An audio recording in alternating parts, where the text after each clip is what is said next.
à comment devenir millionnaire. Christian Fontaine est avec nous. Bonjour Christian. Bonjour Lorraine. Directeur délégué de la rédaction du Revenu. Bah oui, quand on est millionnaire, on continue quand même à investir, bien sûr. Bien sûr, mais alors le but du jeu, c'est quand même de devenir millionnaire à partir de rien. Et donc la question qui se pose, c'est comment faire. Alors comme ça, vous allez me dire, est-ce que c'est pas une mauvaise farce? Eh ben non, c'est pas une mauvaise farce. Et je vais commencer par une petite citation d'Olivier Babot, qui est un économiste, professeur des universités.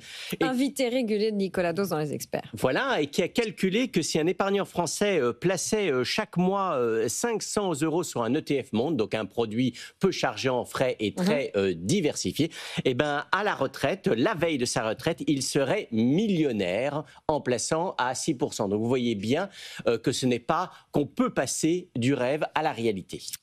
On en profite pour introduire Félix Baron qui est également avec nous. Bonjour Félix. Bonjour Lorraine. Fondateur du Club des investisseurs indépendants et aussi aux manettes du podcast Premier Million. Vous n'avez jamais eu autant voix au chapitre qu'aujourd'hui. On reviendra sur votre podcast un peu plus tard. Olivier Babot, son conseil, 500 € par mois sur un ETF Monde. Christian, est-ce que vous l'appliquez ce conseil? Alors oui. Est-ce que vous êtes millionnaire? Alors bien sûr qu'il faut appliquer ce conseil. Mais derrière ce conseil, qu'est-ce qu'il y a? Olivier n'est pas gestionnaire de patrimoine ni banquier. Non, alors voilà. Qu'est-ce qu'il cherchait? On peut quand même dire entre parenthèses. Il cherchait tout simplement à démontrer l'intérêt et la nécessité de mettre en place des régimes de retraite par capitalisation en France en complément des régimes de retraite par répartition. Alors, mais pour revenir à notre sujet, en fait, derrière ces estimations chiffrées, il y a deux choses. D'abord, la nécessité de mettre régulièrement de l'épargne de côté. Et c'est vrai que l'épargne régulière, c'est une arme atomique pour devenir millionnaire, à condition, bien sûr, de laisser le temps au temps. Et derrière cette simulation chiffrée, il y a aussi le fait qu'il faut placer à taux élevé. On ne va pas devenir millionnaire en mettant régulièrement de l'argent de côté avec le livret A. Il faut placer un taux élevé. Et là, c'est quoi un taux élevé? Alors, une petite devinette. D'abord, si vous placez à 7% au bout de 10 ans, ma chère Lorraine, quel sera votre gain total? Vous placez 7% pendant 10 ans, vous allez très certainement me dire, au bout de 10 ans, mais en fin de compte, mon capital a progressé 70%. Oui. Non, alors que bien sûr, grâce à la merveille des intérêts composés, au bout de 10 ans, votre capital n'aura pas progressé, ce qui intuitivement on pense 70%, mais de 100%. Oui. Et tout ça pour dire que c'est la merveille des intérêts composés et que donc, il faut, pour devenir millionnaire, mettre de l'argent de côté, et deux, il faut surtout profiter, je dirais, d'un accélérateur de richesse. L'accélérateur de richesse, ça peut être le crédit, si on investit dans l'immobilier, et ça peut être le temps, si on investit en bourse, grâce à la mécanique des intérêts composés. Alors après ça, vous devez choisir un petit peu votre domaine de prédilection. Est-ce que, si vous n'avez pas eu l'âme d'un entrepreneur ou si vous ne voulez pas investir dans le Bitcoin, en gros, vous avez le choix entre soit la puissance et le potentiel de la bourse à condition de donner le temps au temps, soit vous misez plutôt sur l'immobilier, notamment l'immobilier locatif, à crédit bien sûr. Dont on parlait un petit peu plus tôt dans l'émission. Félix, comment on devient millionnaire sans gagner au loto, sans tout mettre sur les cryptos et sans héritage? Christian l'a dit, c'est vrai qu'une discipline dans l'épargne permet, évidemment par effet d'accumulation et par le temps, si on épargne pendant 35 ou 40 ans 500 € et qu'on les fait travailler, de devenir millionnaire. Mais est-ce que la question déjà, c'est pourquoi être millionnaire? Est-ce que c'est une question de statut ou est-ce que c'est une question de valeur? Souvent, on oublie que c'est intéressant d'atteindre un patrimoine, entre guillemets, liquide ou liquidable d'1 million d'euros. S'il travaille à 6%, en fait, pour pouvoir générer une rente à terme de 6%. C'est aussi ça qui est intéressant, c'est de se dire, je peux attendre à peu près 60 000 € d'un patrimoine d'1 million d'euros quand je l'aurai atteint. Et si on y arrive au moment proche de la retraite, eh bien, c'est un bon accomplissement pour avoir un complément de revenu. Ça, c'est la première chose qu'on peut retenir. Ensuite, évidemment, quand on n'hérite pas ou quand on n'a pas gagné au loto, il faut aussi voir ce qu'on a comme capital de départ. Et si on n'a rien, voir comment on peut s'organiser. Évidemment, si on n'a rien, le mieux, c'est de faire preuve de cette discipline en essayant d'investir un petit peu, soit en bourse, soit en immobilier, on va en reparler, tous les mois. Mais souvent, on se pose cette question, pas forcément quand on a 25 ans et qu'on commence à travailler, mais plutôt quand on a 45-50 et qu'on commence à compter un peu naïvement ses annuités et un espoir de retraite. Et donc, dans ces cas-là, quand on a moins le temps devant soi, qu'est-ce qu'on peut faire? Et c'est là qu'on peut se dire, une des bonnes façons de devenir millionnaire, c'est de maîtriser, comme l'a dit Christian, un peu les mathématiques très simples. On devient millionnaire si on comprend ce que c'est que l'effet de levier. Et attention, l'effet de levier, c'est pas juste de pouvoir emprunter de l'argent.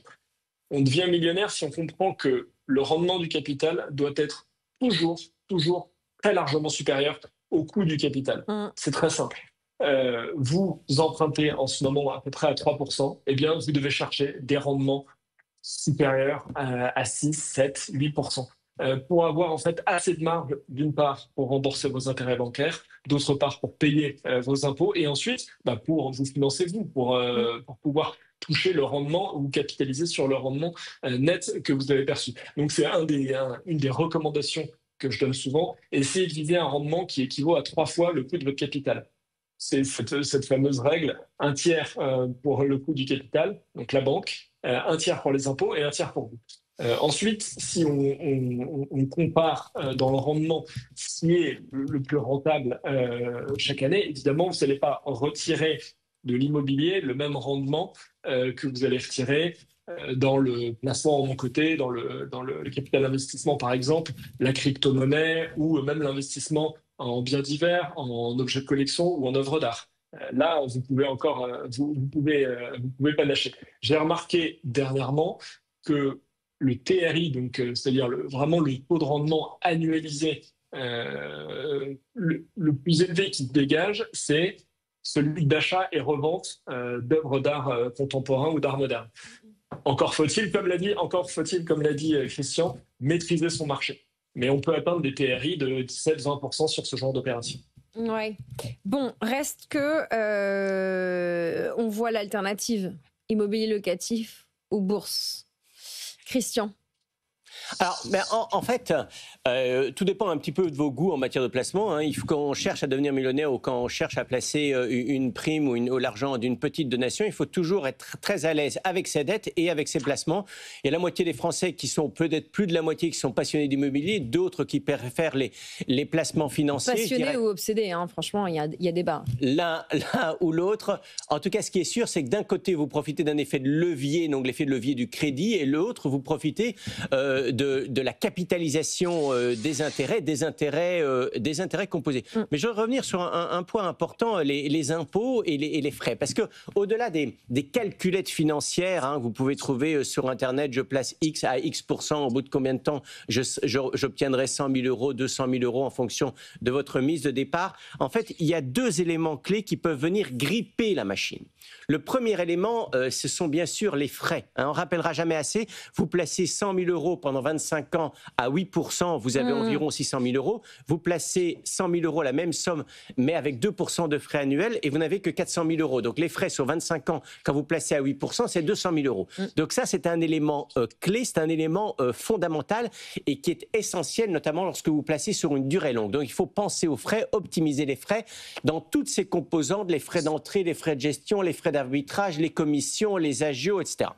Le deuxième élément clé, comme disait Félix, c'est bien sûr les impôts. Et là, il est absolument essentiel de maîtriser sa fiscalité, puisque la merveille des intérêts composés ou de l'effet de levier du crédit, ça fonctionne qu'à partir du moment où vous optimisez votre fiscalité. Ouais.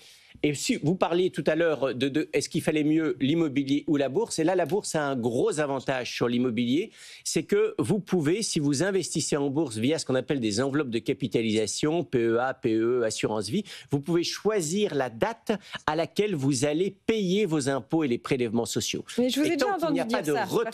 Tant qu'il n'y a pas de retrait, vous ne passez pas par la case impôt et donc vous profitez à plein de la mécanique des intérêts composés. Et c'est essentiel. Donc là, c'est un avantage par rapport à l'immobilier ou en immobilier, sauf cas particulier, via des CILIS, etc. Lorsque vous encaissez 1 euro de loyer, vous passez par la case impôts et prélèvements sociaux, tandis que lorsque vous investissez en bourse via un PEA ou un contrat d'assurance vie, tant que vous ne retirez pas cet argent, tant que vous ne cherchez pas à en profiter pour consommer, eh ben vous échappez, en tout cas vous retardez la date d'imposition et c'est un élément clé, un élément essentiel. Félix, on est obligé de parler de crypto. On sait, au-delà de la bulle immobilière qui a fait que beaucoup de gens sont actuellement millionnaires Schrödinger, c'est-à-dire que vous êtes propriétaire d'un appartement à Paris, vous êtes peu ou prou pas loin d'être millionnaire, je parle en moyenne, mais voilà. Schrödinger, parce qu'après, il faut le revendre, évidemment, il ne faut pas être dedans, etc. Mais beaucoup de gens misent sur les cryptos, ou ont misé sur les cryptos, certains ont fait fortune. Qu'est-ce qu'on peut dire de manière pédagogique sur les cryptos comme moyen de s'enrichir? L'investissement capital comporte des risques. Les performances passées ne préjugent pas des performances futures. Ça, il faut le marteler. Et ensuite, il faut bien regarder le profil des fameux des crypto bros qui sont millionnaires ou milliardaires. Souvent, ils sont très jeunes, donc ils ont une appétence au risque plus élevée. Ils sont skill in the game, ils sont souvent fondateurs aussi des projets crypto qui portent. Donc, ils détiennent une large partie des tokens qui sont échangés sur les marchés. Donc, il faut peut-être pas se lancer à 53 ans dans la crypto en se disant, bon, j'ai un peu échoué à m'enrichir depuis 20 ans. Allez, je mise tout sur le noir. Parce que ça, c'est quand même l'équivalent de jouer à la roulette russe avec son capital. La crypto, ça reste comme tous les investissements quelque chose qu'il faut bien comprendre. Donc, si vous êtes très au clair avec le projet dans lequel vous investissez, vous avez les connaissances, que vous êtes au clair sur la lecture des courbes, sur la lecture des fondamentaux, des chiffres, etc., vous pouvez y aller, je pense, mais en diversification. Le marché reste encore émergent, parfois nébuleux, très atomisé. Alors, il y a évidemment il y a Ethereum et Bitcoin dans les bitcoins principales et les stablecoins, mais il y a plusieurs vagues, enfin plusieurs sous-marchés, plusieurs vagues à comprendre. Ça reste quand même aujourd'hui un marché d'initiés, de plus en plus accessible. Il y a beaucoup de banques privées qui permettent, qui offrent un accès à un investissement en crypto. Mais de grâce, si vous n'y connaissez rien, ce n'est pas du tout grave, mais faites-vous vraiment solidement accompagné par votre banquier privé s'il a un service d'accompagnement ou par des experts dont c'est le métier. Merci Félix Baron, auteur de Premier Million, un podcast où vous pouvez apprendre à devenir millionnaire en prêtant de l'argent, en achetant des chambres de bonne ou encore en investissant comme un aristocrate dans les terres. Je vous renvoie à la chaîne YouTube de Félix, Premier Million. Christian,